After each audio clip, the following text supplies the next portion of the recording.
Madam Chair, Vice Chair, I would like permission due to speakers and their flight schedules to call up the next speaker instead and delay my presentation until after lunch. So granted. And that speaker being delayed, our next speaker, Seth Keshel, who will present a statistical overview of Arizona elections since 1948 with special focus on 2018, 2020, and 2022.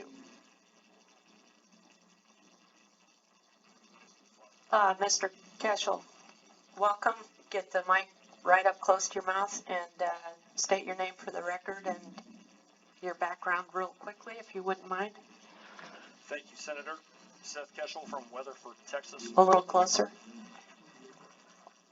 Seth Keshel from Weatherford, Texas. Former Army captain of military intelligence, Afghanistan veteran, baseball statistician turned intelligence analyst, able to take in large amounts of information and data and make them digestible, here for dealing with what I would consider a massive national crisis with the confidence of our elections. Go ahead. The problem that we are trying to solve, I don't think we state it right. The issue that we have to get to the bottom of is transparency in elections. I kind of find it interesting that the Democrat colleagues that should be up on the stage are not here to talk about this issue that concerns a supermajority of Americans. More than 2/3 of Americans, according to any source you want to look at, even in the mainstream media, do not have confidence in our system of elections. That is a crisis. So we get wrapped around the axle, arguing over who we think should have won a race, when in reality, we should be able to determine clearly, as many people who have presented reforms have suggested, who won a race in a quick fashion. So I'm going to present some of these points to help, on the record, people to understand why the public has such an issue digesting this elections problem. And I've gone back 7 decades to pull information from Arizona's elections on the record to have people understand what people see.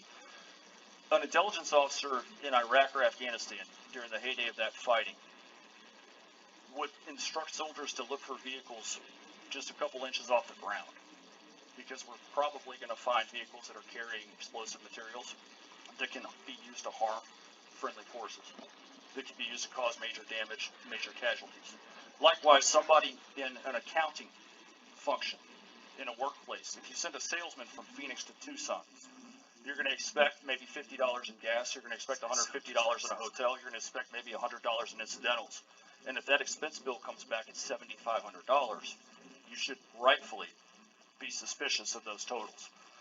So what I'm going to show you here is going to shine a light on election data from 2018 to 2020 to 2022, made to prompt people to understand that we have to start pushing for reforms to create a transparent system of elections. So while the common task is to not try to relitigate past elections, we have to pave the way to have elections in the future, because as a constitutional republic, we are not going to be able to last without our states running elections that people can believe in. Now, the first slide that I'm going to show you here, can you guys see the slides where you're at, or do you have them on paper?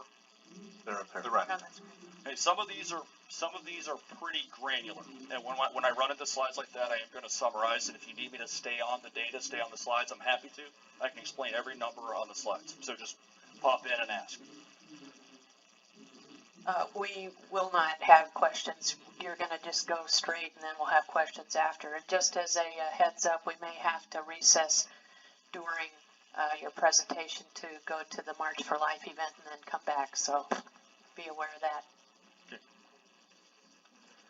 This is perhaps the only slide in the deck that does not have anything to do with votes or political parties, but perhaps one of the most concerning slides I've ever made. This is from the United States Census data, so if you want to confirm that, just look it up. I've taken that from official sources.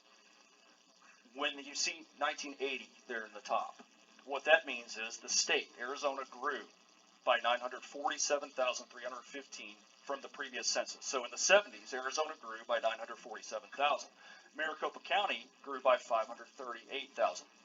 That is not separate. That is part of the 947, given that Maricopa produces more than 60% of the votes in the state and did so in the last several elections. You can see steady growth in population into the 90s. So the 80s grew by almost the exact same number. That's a little bit of an interesting fact to me that they're within 300 people of each other. Maricopa County, 613,000. 2000, we start with the massive growth. So the 90s, people were pouring in here. Almost 1.5 million new Arizona residents in the 90s. Maricopa County reflects that with almost 1 million new residents of its own. And then in the 2000s, we have more than 1.25 million new residents to Arizona, 750,000 in Maricopa. Now this is where we reach a bit of a crossroads as an analyst. So in order to justify massive election turnout that has never been seen before in what is still a pretty small state, Arizona's not a big state. You have a major metro and the rest of the state, even Tucson, relatively to other large cities, is not that big. We have that many new votes. California, of course, is gushing out its residents. In 2020, California lost residents for the first time since 1900 and has done so for the 2 years following. And of course, many of them move here, as you know. But what we have on the census data for 2020, I would assume on a trend line like that, we would be looking at more than 1.25 million, maybe 1.5 million in the state, and more than 1 million in Maricopa. And what we have is this. We have the lowest growth to the state of Arizona since the 1960s. The lowest growth into Maricopa County since the 1970s.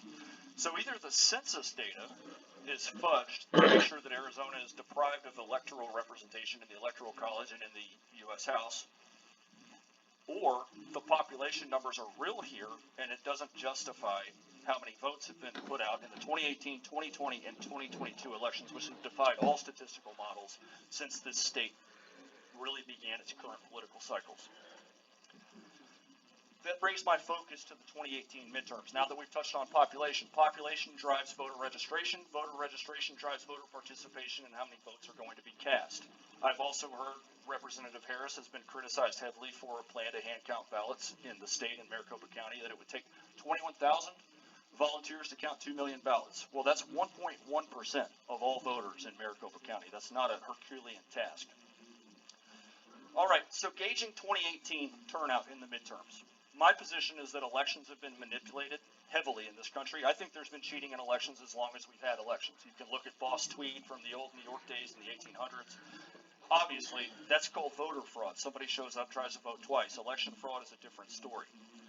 When we look at the 2018 forecast, all the political consultants know this, all the campaign managers know this. There is a finite number of votes that can be had, and that maxes out with how many voters are registered, and that's not going to be statistically achievable. Somebody's going to make a forecast for 2018. So the best way to do that, to predict the future, is to analyze history. I've run analysis on all midterm elections since 1974. I would consider that a pretty modern look at our midterm cycle, given that that would have been the first midterm that 18-year-olds could vote in federal elections. The highest percentage of midterm turnout compared to previous presidential vote nationally in that time span was in 1982. Arizona reflected that with 83% of the previous presidential vote.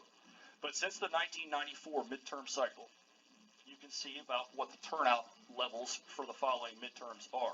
So what this means is in 2006, where I have the arrow pointing, 76.2% of 2004's presidential votes were cast in that governor's race in 2006. So you can see that Arizona generally puts out about 3/4 of its prior presidential vote for the governor's race the following midterm. That's a way of framing what we might expect turnout to be, and it can fluctuate. You can see in 2014, nationally, we had very poor turnout, which was about 57% of the previous presidential nationally, 65% in Arizona. So Arizona almost always surpasses the national turnout because of growth to the state. Now, when I focus on 2018, I picked that number 76.2% because I threw out the highest number at 80% in 2002, and I threw out the low because I don't feel like the low would be a realistic forecast estimate. In 2016, there were 2.6 million votes cast in the presidential race. That would be for Trump, Clinton, and also a pretty sizable third-party share, given that there were a lot of lost Republican votes in 2016 into the third-party column. When we calculate that number with that forecast coefficient, that comes out to a baseline of 1.98 million votes for the 2018 midterm. That I would expect based on historical norms. If we were to look at the minimum, which I would not anticipate, that would be 1.7 million. And if we were to put it on the maximum, we're looking at almost 2.1 million votes cast for the governor's race in 2018. So if we're looking for a number between 1.9 and 2.1 million for 2018, there's what we got in 2018, which is enormously high, which is 91% of the previous presidential vote, which blows away even the 1982 number in Arizona, which was 83%. So what that means is this number is 392,000 votes over how many votes I would expect to be cast at the top of the ticket in the 2018 midterm. Top of the ticket, of course, trickles down to other races, which are key in 2018, not just at the state level, but in the county level and also in the municipalities. And that's also nearly 300,000 votes over the highest turnout per previous presidential election, which was in 2002. So this impact in Arizona, with the massive disparate turnout historically, you have a Senate race within 56,000 votes, U.S. Senate race, and of course the Secretary of State race, which was called for Steve Gaynor on election night in 2018, and then after days of counting in Maricopa County, was decided by 20,000 votes in favor of the current governor. Which leads you to the 2020 presidential forecast. We're going to get granular here. People say that this isn't a significant sample size. I would say that this is a very substantial sample size going back to 1948, nearly 70 years worth of presidential data. 17 elections. This is 1948 to 2016. 1948 was a very interesting year in Arizona. That was the last election prior to 2020 that Maricopa County backed the Democrat nominee for president. That would be Harry Truman. And then what you have is a flip to the Republican Party. And at that point, Arizona became one of the most loyal partisan states in modern political history, right up there with Minnesota for the Democrats. Arizona became a Republican stronghold. You have a few close races early on. Barry Goldwater barely won his home state in '64. And then you can see the margins start to soar for the Republican nominees in the 60s and 70s. And there was one blip in the early 90s. In '92, George Bush, in his re-election campaign, won the state by 2 points, but Ross Perot had 24% of the vote. So he took a lot of the Republican vote. But then in 1996, I should say, Perot back on the ticket, Bob Dole lost the state by a couple points to Bill Clinton. That was the only blip on this red streak from 1948. But Bob Dole still won Maricopa County, which is interesting. And then we go to the top right of the graph, and you can see starting in 2008, continuing to Mitt Romney in 2012 and on to Donald Trump in his first run in 2016, the Republican support for votes, even with the population gain in the state and in Maricopa County, plateaus. The Republican nominees are stuck within the same 30,000 vote box and still holding onto the state. But with a pretty standard Democrat gain in 2016, you have a trend Democrat. I would consider that to be on alert for 2020. The state may flip until we look at what the 2020 Republican nominee managed to do by himself, which happens to be the largest Republican Party nominee gain in the history of the state of Arizona. I'm going to get into that briefly. But of course, this was eclipsed by 10,457 votes. Now, granular slide. I encourage you all to review this slide. If you're watching at home, take a screenshot. If you have it, take a look. What I'm looking at, net new votes added. There's a finite number of votes. A campaign generally understands how many votes they're going to need to win a race, whether that's a statewide race or a county race or anything else, district. How to read the slide. Top left, 1952. What that means in the Republican column in red is Dwight D. Eisenhower. This is the year Arizona turned into a Republican stronghold. Dwight D. Eisenhower gained 74,000 votes over Thomas Dewey's losing total in 1948. His opponent, Adlai Stevenson, gained 13,000 votes over Harry Truman's total from 1952. Of course, the state is growing, although it didn't start surging until the 70s. And total, there were 84,000 more votes cast in the 1952 election than in the 1948 one. And now that you understand how to read the slide, you can go down. You can see that elections from 1952 to 84 are on the left and 88 to 2016 are on the right. You have a pretty steady trend until the 70s in which the Republican nominees are starting to be able to gain more than 100,000 votes over the previous election. And then the Democrats are, in some cases, because of split tickets in 1968 or in 1980, the Democrats are losing votes, but they normally gain as well. And in 2004, you can see that both parties have their record gain for one election cycle in a small state, a middle-sized state like Arizona. 322,000 more for Bush, 208,000 more for Kerry. This is the first year nationally in which modern election systems, electronic voting systems were used because of the issues in 2000 with the hanging chads in Florida. Yeah. So we had a big move then, and of course your total votes went up by nearly 500,000. And then it starts to taper. That sounds 2008 lovely. with McCain versus Obama, 12 with Romney, and Obama actually has fewer votes than the 2008 surge. And then in 16, Donald Trump actually carries Maricopa County with fewer votes than Mitt Romney had in Maricopa County 4 years earlier. So how does that factor in for the forecast in 2020? You can see here on the left, the top left, the Republican Party high for one election cycle is 322,000. That's Bush in 04, and he won the state by 10 points. And then you have the low, which would be Bush's father, Bush 41, almost losing the state in 92, dropping 130,000 votes thanks to Ross Perot. And then the average Republican gain is 69,000 since 1952. But if we want to make that more modern, since 2000, the average Republican gain is 118,000 going to 2016. So you can ballpark a Republican nominee in Arizona should gain about 118,000 votes, which is skewed thanks to Bush's record here. Then on the Democrat side, we have Kerry with his record in 2004. Then we have the biggest loss would be Humphrey in 1968. The average since 1952, 63,000 new Democrat votes. Since 2000, that average is 119,000. So the two main parties are about the same for what you can expect both to grow with. So total votes in the bottom, 478,000 is the most new votes ever added in one election in Arizona. And this is consistent because the growth to Arizona has been consistent since the 70s. The low was a loss of almost 83,000 with Dole versus Clinton in 96. And you can expect about 143,000 new votes in any election in Arizona since 1952. So forecasting for 2020, with all of those records listed below, we're going to look at that Republican column first. We have a high of 322,000 gained for the party that has only lost Arizona one time since 1952. So where does Donald Trump in 2020 come in? Does he make 322,000? He makes 409,000 net new votes over 2016. So when people go with the narrative of losing the suburban base, you're getting killed in Scottsdale, then where does this record Republican vote gain come out of? That's also big time with the Latino working class, which backed President Trump. You can see those vote totals gushing in Pima County with a gain of 40,000. You can see that in Yuma County. You can see it really everywhere in the state. And then we have the Democrat total. The record is 208,000. That's John Kerry in 2004. Perhaps, just to be generous, we should double that. Maybe we should forecast 416,000 just to be safe. That number comes in at 511,000 new Democrat votes, which is double plus 94,000 more votes to beat Trump by 10,457 votes in a state that just doesn't vote Democrat.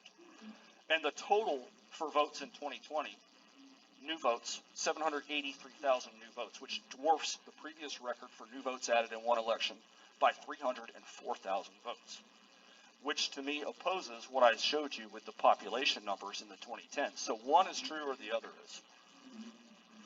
A realistic revision based on my models for Arizona in 2020 gives Biden a modern record Democrat gain at 148,000 since Kerry, not quite at Kerry level, and a total of 420,000 new votes added overall.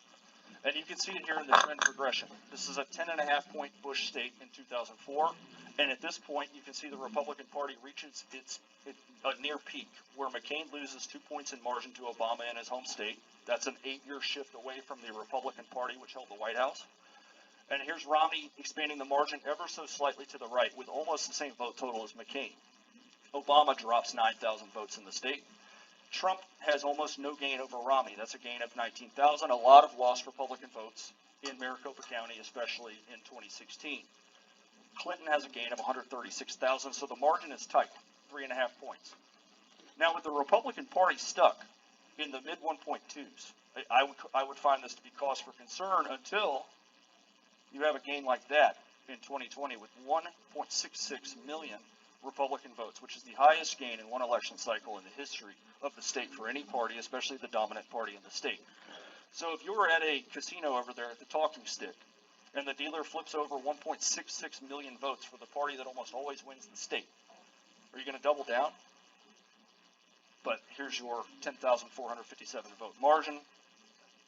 Right. So at 1.31 million votes, which would give a Democrat record in Maricopa County, which would give a Democrat record in Pima, and all your other mid-sized counties, that's a Trump state by 11.5 points by any forecast. I've broken down the state into every precinct in your 15 counties, which you can look into those for a reasonable estimate of what would have happened. And just in case you think that it's only Maricopa County or Pima County, let me give you an example from Navajo County.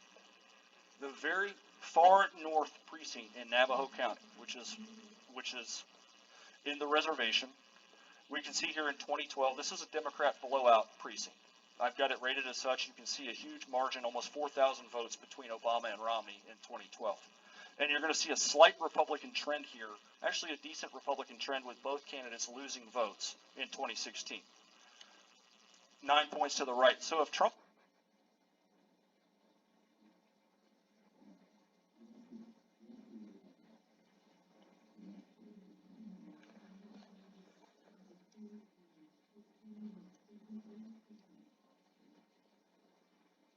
votes, which pushes the precinct 5.5 points to the left.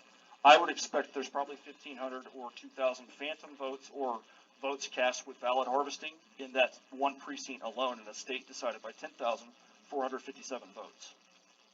Certified results in Arizona look like this. In a remodeled Arizona, based on historical trends, they look like that. The 2022 midterm, which of course is all the talk in the election integrity world. If we are to factor the forecast based on the previous numbers I fielded, of course I can explain these at the end if you have any questions, 76.2% is the ballpark turnout that I've selected, and of course I bracketed these forecasts with the highs and the lows just so you understand that I'm trying to be as fair as possible. If we trim the 2022 field based on a realistic turnout, which is the second highest gain of net new votes in any presidential election, we have about 3,025,000 votes cast in 2020, rather than almost 3.4 million. Multiplying that times the forecast coefficient, I would expect at the top of the ticket, governor's race in November, about 2.3 million votes on a ballpark estimate. At a low, just shy of 2 million, 1,975,000. That would be your 2014 turnout coefficient, and then a maximum of about 2.4 million votes based on the 2006 number. And what we got was 2.56 million votes. Where that comes in, and that's 254,000 votes over a standard turnout, which of course is geared to field your highest turnouts in your previous presidentials and midterms. And it's 142,000 votes more than a maximum forecast matching 2002 would add. Now, if we even went for the historical record high national midterm turnout of 1982, it's still 40,000 votes over. So where's the impact in Arizona in 2022? These are just four races at the top. The governor's race, Secretary of State, Attorney General, which if you revise that down to the more recent count, it's within 300 votes there. And then, of course, the U.S. Senate race. One interesting historical factoid, just like we talked about presidential trends, if you understand political science, midterms have their own spin on them as well. So that's how you get a Democrat governor in 2006 by a landslide margin. You have a Republican presidency that's on it, sputtering out in its sixth year. Well, with a Democrat president in the White House in a Republican state historically, since 1950, we have 8 such races with a Democrat president and a governor's race in Arizona. 7 out of 8 went to the Republican nominee. The only exception for Bruce Babbitt in 1978. The popular incumbent wins by 7.7% in a Carter midterm. But you can see since 94 in all 4 races with a Democrat president, the Republican nominee won, and each time by at least 8.2% until 2022, where the numbers come in at 254,000 votes, higher than a standard forecast. And I've also seen that 250,000 number floating around in some other sources as well, and some others are estimates. So where does all this take its origin? The transparency is what we're after. Every reasonable American can accept an election result that we can verify. We should be able to go up to the folks at the tables here in the front and match them with a ballot. Did you vote? Are you registered to vote? Are you eligible to vote? Yes. These 10 points, I'm also known for my 10-point election reform plan. I call them the 10 points to true election integrity. These are completely fair. None of them are pro-conservative or pro-Republican. They should be pro-everybody. We can make equal access to the polls, and that's what we're supposed to do. But the biggest problem we have with elections nationally, not just here, is the voter rolls. Point number one is to clean out the voter rolls. Look at Arizona's voter registrations since 2004. Most importantly, considering the numbers that I showed you on population change in Arizona. So we either have enough people moving here to justify the surge in turnout from 2018 to 2020 to 2022, or the census numbers are actually correct, and we should expect the turnout numbers to fall in line with what they've been for a 70-year trend cycle. You can see here this is extremely granular, but in 2016, there's 463,000 net new voter registrations from the previous presidential, which skyrockets in 2020 to 693,000, even though the Republican Party registration number doubles any previous Republican number seen in this cycle of 20 years. The Democrat number dwarfs the Republican number, and then of course you have all the unaffiliated voters as well. And to my knowledge, there has been no new statute or rule passed in Arizona to allow for something like you might see in Oregon, where the motor voter bill drastically exploded their voter rolls, in which anybody that gets a driver's license, of course, is registered to vote. So voter registration combined with what the census tells us about population doesn't make any sense either. And if you have a system, an election system that has tons of mail ballots going out to a voter roll, which canvassing in this state shows have significant issues out there, and it's not just Arizona. You can go in some of my studies on Wisconsin. You can find apartments in Madison County with 23 registered voters per unit, 16 registered voters per unit, nursing homes, and it's abused. The mail system is absolutely abused in all of our states, not just swing states. Number two, banning all electronic elections equipment. Now, of course, it's going to take some baby steps to get there, as we've talked about with the criticism that Representative Harris has faced. But the electronic elections equipment does not provide the transparency that we need, especially given the failures of the electronic systems on Election Day, November 8th in 2022. That's something that we can't afford to have. Voter ID, is it being enforced? Of course, we have a voter ID bill in a number of states, especially Arizona. But I'm from Texas, and there's voter ID there as well, but it's kind of neglected in places like Houston or in Dallas. Is that being enforced with paper ballots? Number four, ban mail-in voting. Why is there an asterisk? It's to amend it to say severely restrict mail-in voting. Most people can get behind absentee or mail-in votes for overseas military or legitimately disabled voters, perhaps with a notary. But the excuse to have no excuse mail-in voting, combined with the epidemic of ballot harvesting, which we've all seen, and that's certainly going on in Arizona. It was seen on film and documented in the 2022 midterms. Mail-in voting has to be trimmed back. Then the early voting as well. I understand that Arizona's been tinkering with mail-in voting since 1991.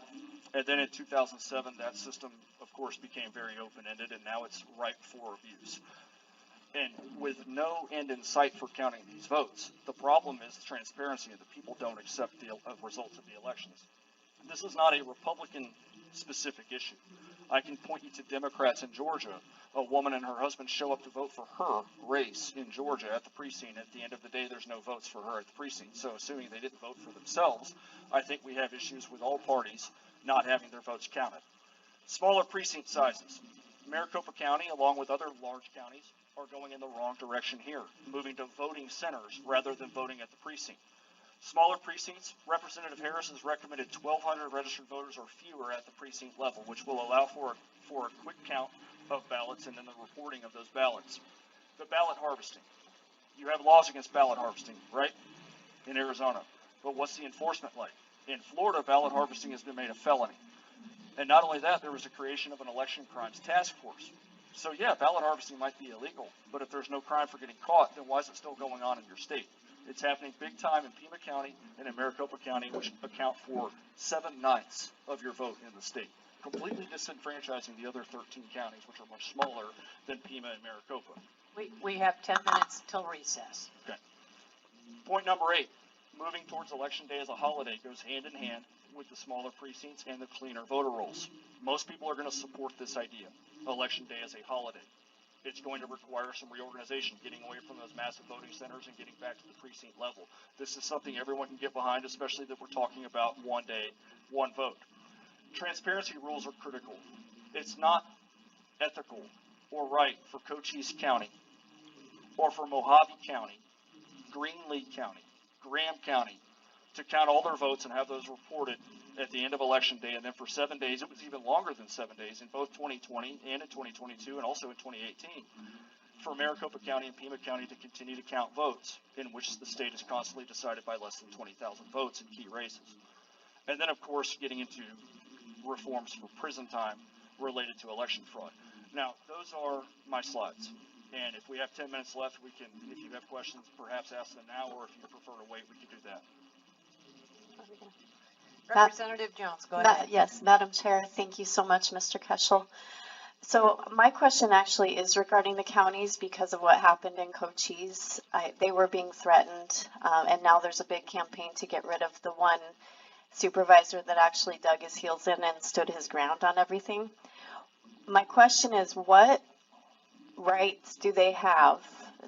Can the counties on their own decide that they're going to do all of these things that you're recommending apart from the state? There are 4 points. Just come through the chair, say Madam Chair, and then Representative Jones, and then answer. Madam Chair, Representative Jones. I have 4 points of these 10 that I believe nationally activists and citizens can pursue at the county level. Now, that doesn't mean that every state's going to be the same. So, for example, in Georgia, the state exercises strong authority over electronic voting systems. So a county can want to get rid of machines all they want, but if they're bound by state law, then that's a no-go. The 4 points that I think the counties can potentially act on or refer for action would be, number one, to clean out the voter rolls. We have some issues here with HAVA, but the voter rolls can be easily found with canvassers, inactive registrations, duplicate registrations, which are another big problem. The county should, if they're being honest, they should be willing to clean the voter rolls if they're able to unilaterally, or at least push up the chain to refer for removals. Number two, to assess if a county is willing to remove electronic voting equipment. There have been some counties nationally that have. Nye County in Nevada is one example. Now, it takes a redo of the infrastructure, which is part of the 10-point smaller precincts, to get this done. It's not like we can snap our fingers and just put everything in one place, but we haven't even moved the needle in 2 years in most places. Number three out of those 4 points would be to push for more security on point number 7, ballot harvesting. There's been a number of counties. Otero County in New Mexico rings a bell after canvassing showed up with dirty voter registration and abuse of mail-in voting. The county opted to remove drop boxes. I'm not sure if all counties in Arizona have drop boxes, but in Wisconsin recently there was a Supreme Court decision to ban unsupervised drop boxes and put the boxes in the elections office to be returned only by the voter, or I think maybe one next of kin that can return a ballot. And then the last point is to push for new transparency rules. I'm surprised there's not more smaller counties out there who are willing to hold back their votes until the larger counties report. But with some of our larger counties like Clark in Nevada, Washoe, Nevada, Maricopa, and Pima in Arizona holding back votes for 7, 10, 14 days, we have a system. Imagine the result in a state like Pennsylvania if 66 counties withheld their votes until Philadelphia reported theirs, and every time you get the same result. A narrow win for the party that's not supposed to win. So these are transparency measures. If a state truly votes 30 points for one party, then that should continue on if we put these in place, because this is not supposed to represent the interests of only certain voters or certain ideologies. I would expect the same setup in the heart of the University of Arizona precincts down in Tucson as I would in Mojave County. We have to scale it and make sure that it works, but if we don't start pushing reform, then we're going to continue in this issue in which we will eventually lose the entire republic because people don't trust the system of electing our government. Senator Watsack. Thank you, Madam Chair. Thank you, Seth Keshel. In Pima County, we've had a lot of issues with our ballots and our elections, and I think Maricopa gets the big spotlight on this a lot of the time, and Pima just gets grazed over. And in 2022, even in 2020, I was in both elections. I lost my election in 2020. I'm getting there. But in 2022, same exact issues were happening. How do we protect whistleblowers? We had a lot of whistleblowers come forward, and there's no process to get their information out there so that it's verified and things are stopped. You have the prison time for fraud. Well, how would you recommend a bill be written to protect whistleblowers so that, because we had military provisionals, pre-printing of ballots, signature verification issues, canceling of entire, thousands of ballots that had to be turned into provisionals. How do we fix that? How do we boost that, protect? Madam Chair, Senator Watsek, the only way to start taking whistleblowers seriously and afford them the proper protections is for the people in charge of setting the example to lead, to begin to understand the concern of the citizenry regarding the issue of election integrity. That starts at the top, and it is not something that is unique to either party. We have Republican governors that blow off the election integrity issue. We have Democrat governors that do the same, or down in the subordinate offices. You can see the same thing. So the issue is not really being taken seriously at the top. No, it's not. My desire is to have transparent elections that we can see that these votes are actually legitimately cast by real voters who are eligible to vote. Phantom voters are how we get these excess numbers of votes that are completely outside of the norms of any historical. And as far as any bills that can be passed to protect whistleblowers, you're probably looking for another quagmire, just like we are with the lack of election reform. That's certainly not my expertise there. Okay, one final question before recess. Senator Borelli. Yes, thank you, Captain Keshel. You brought up Georgia, I think you said a supervisor's race, one precinct, husband and wife voted, and they found out they didn't vote. What was the ultimate outcome of that? Was there a conclusion? Madam Chair, Senator Borelli, the race in Georgia, that candidate lost badly. That was for a local House seat in the state, and I think it was in DeKalb County. Now, as far as anyone taking it seriously, no, Georgia is right around where Arizona is on pursuing, not at the legislative level, but at the top. Georgia's right around where Arizona or Wisconsin or Michigan or Pennsylvania are in not taking election issues seriously. Georgia, of course, was right after Arizona in the 2020 election cycle and continuing, breaking from their normal standard to count votes for days on end until the results again flipped. So no, there was no real resolution to that issue, and she's not the only whistleblower in the state to come forward. Okay, you have a follow-up? Yes, I think you misunderstood me. I think it was a supervisor race. A candidate came in third, and then when they did a deep dive and found out that she didn't have any votes in her own precinct, or her husband and wife, they voted for each other, or they both voted. There was no vote registered, and when they did a hand count, it turns out she actually won the race. Is that the other county you're not thinking of? Madam Chair, Senator, that is probably not the same race that we have in mind, but I do know from Georgia that a governor's candidate named Candace Taylor has 60,000 adult volunteers helping her campaign and got 41,000 votes. So it's natural that people with issues like these, or statistics like I've shown, have issues concerning the transparency of elections. So that you all know, we do have to break now, but we will be reconvening promptly at 1 p.m. Okay, and I have an announcement. Normally during our floor session, we recognize the doctor of the day, who happened to just walk in, and he's also my doctor. Dr. Ron Lee, would you stand up? This is a man who stands for medical freedom.